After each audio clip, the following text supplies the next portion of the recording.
वन्दे ब्रह्मपुराधिपं श्रीसहजा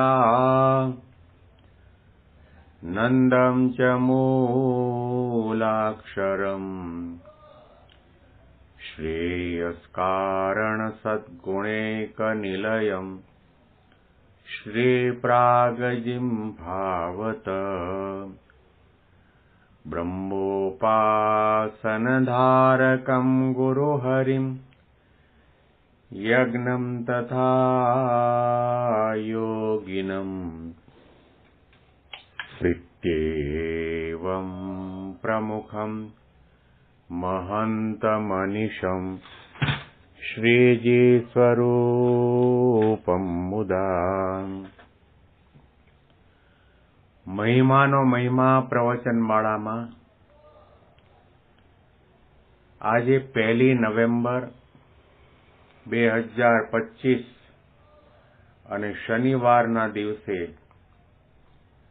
તમામ સંતો હરિભક્તોને મારા સાષ્ટાંગ પ્રણામ. જય સ્વામિનારાયણ. 5 દિવસના વિરામ પછી ફરીથી પાછા આપણે મહિમાનો મહિમા પ્રવચનમાળામાં મળી રહ્યા છીએ. ગઢડા અંત્ય પ્રકરણનું 27મું વચનામૃત આપણે સાંભળી રહ્યા છીએ. જે વચનામૃતનું શીર્ષક છે કોઈ જાતની આંટી ન પાડ્યાનું.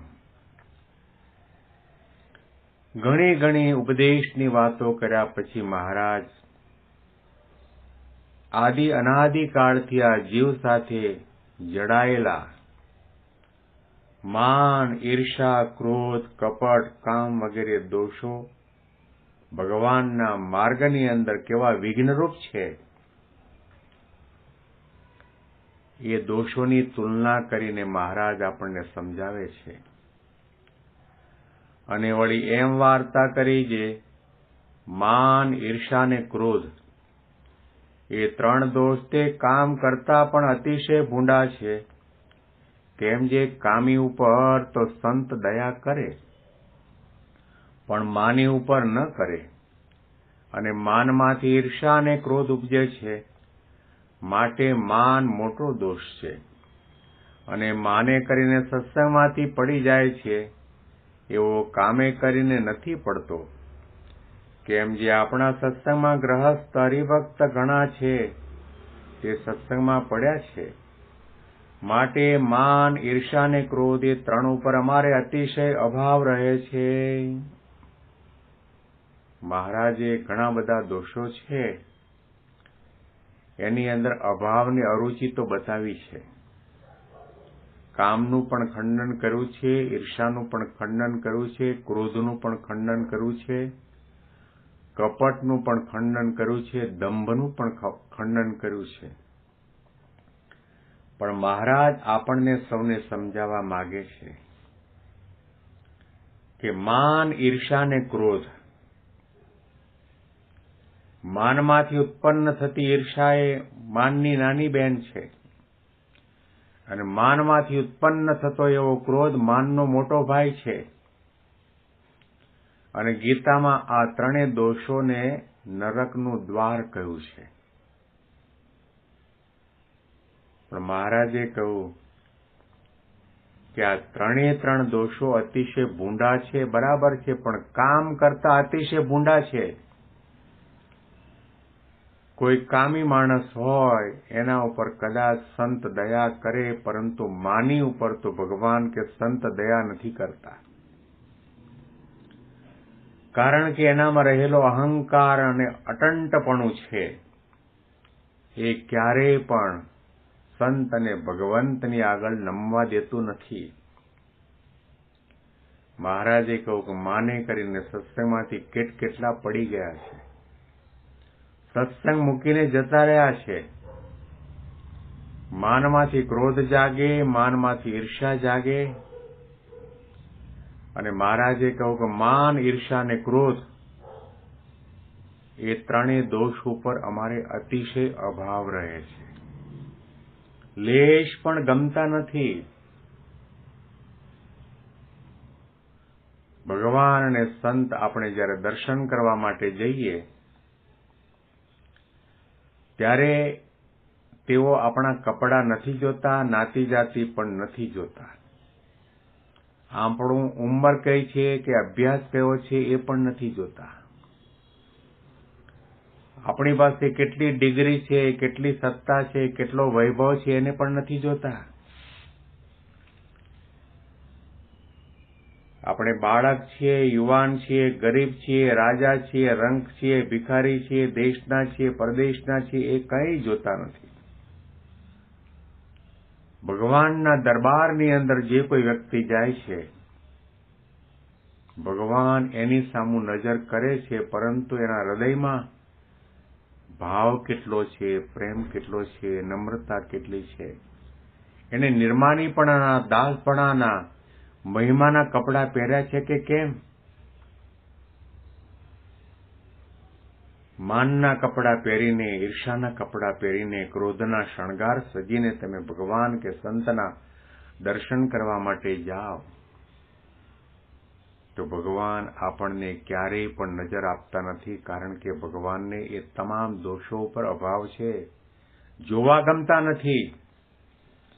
મહારાજે કહ્યું કે માની ભક્તની સેવા તો અમારે લાચાર થઈને અંગીકાર કરવી પડે છે.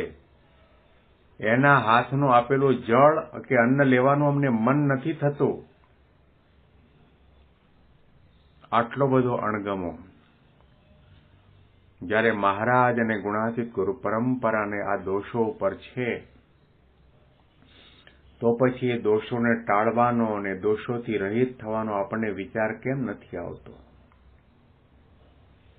એનો વિચાર આપણને નથી આવતો કારણ કે વચનામૃતના અને ગુણાતીત સંતોની પવિત્ર વાણીના શબ્દોને આપણે ધાર્યા વિચારે નથી. આપણામાં મુમુક્ષુતા આવી નથી, ખપ નથી જાગ્યો, વિચારને નથી પામ્યા કે આપણું કલ્યાણ આ સંત દ્વારા અને ભગવંત દ્વારા છે. એમને ગમે એવી પ્રકારના કોઈ સ્વભાવ આપણે રાખીશું તો ભગવાન અને સાધુ આપણા ઉપર રાજી નહીં થાય. આ વિચાર આપણને જો નથી આવતો તો સમજી લેવું કે આપણે સત્સંગમાં ગુણાતીતાનંદ સ્વામીએ કહ્યું કે પાડરડા અને વાછડા જેમ ગોંડલની ગૌશાળામાં ખાઈ પીને મજા કરે એના જેવું થયું.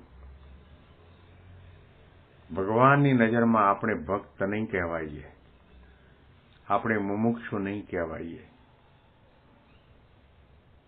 મહારાજને અને સ્વામીને જે નથી ગમતું એને ટાળવાનો વિચાર જે કરે છે એ ખપવાળો છે. બહુ સારી રીતે આપણે જાણીએ છીએ, શાસ્ત્રો અને મહારાજ અને ગુણાતીત ગુરુ પરંપરા પણ આપણને અવશ્યપણે સમજાવે છે કે ગમે તેટલા સાધન કરો તો પણ માન નહીં ટળે, ઈર્ષા નહીં બળે, ક્રોધ દૂર નહીં થાય, સ્વભાવથી મુક્તિ નહીં પમાય. એના માટે ભગવાન અને સંતની કૃપા અને રાજીપો પ્રાપ્ત થાય તો દ્રષ્ટિ માત્રે કરીને આપણા કામને બાળી નાખે, ક્રોધને ટાળી દે, નિર્માની બનાવી દે. પણ આ વાત અને આ મુદ્દો જો આપણા હાથમાં આવ્યો હોય તો પછી મુમુક્ષુતા પણ આવે અને ખપ પણ આવે. મહારાજ અને સ્વામીને પ્રાર્થના કરવાનું આપણને મન પણ થાય. શ્રીજી મહારાજના આ શબ્દોને ધારવાની, વિચારવાની જરૂર છે કે આપણે આ સત્સંગની અંદર આવ્યા છીએ, શાના માટે આવ્યા છીએ? ઘરમાં માન રાખીએ, સમાજમાં માન રાખીએ, આપણી સોસાયટીમાં માન રાખીએ, પણ જે આપણા ગુરુ અને જે આપણા ઈષ્ટદેવ છે એને નિર્માનીપણું ગમે છે તો ત્યાં આગળ માન રાખીને ઊભા રહીએ અને માનની અપેક્ષા રાખીએ તો આપણા જેવો કોઈ મૂર્ખ નથી. જેના નિર્માની ભગવાન તેના જનને શે જોઈએ માન. જેના ભગવાન નિર્માની છે, જેના એક એક રોમની અંદર અનંત કોટી બ્રહ્માંડનું પરમાણુની માફક ઉડતા ફરે એવું અક્ષર બ્રહ્મનું, પરબ્રહ્મ પુરુષોત્તમ નારાયણનું ધામરૂપ સ્વરૂપ મહંત સ્વામી મહારાજ, પ્રમુખ સ્વામી મહારાજે ક્યારેય પણ માન નથી રાખ્યું, માન રાખ્યું નથી, માન મેળવવાનો પ્રયત્ન સુદ્ધા કર્યો નથી. તે આપણા આદર્શ છે. એની સામે નજર રાખીએ અને માનને ટાળવાનો પ્રયત્ન કરતા રહીએ, આજીજી કરતા રહીએ, પ્રાર્થના કરતા રહીએ તો ભગવાન અને સંત દયાળુ છે કે કૃપા કરીને આપણા તમામ સ્વભાવ, પ્રકૃતિ વગેરે દોષોને ટાળીને નિર્વાસની કરીને અક્ષરધામના અધિકારી કરશે. આના અનુસંધાનમાં વિશેષ મહિમાની વાતો આપણે આવતીકાલના પ્રવચનમાં સાંભળીશું.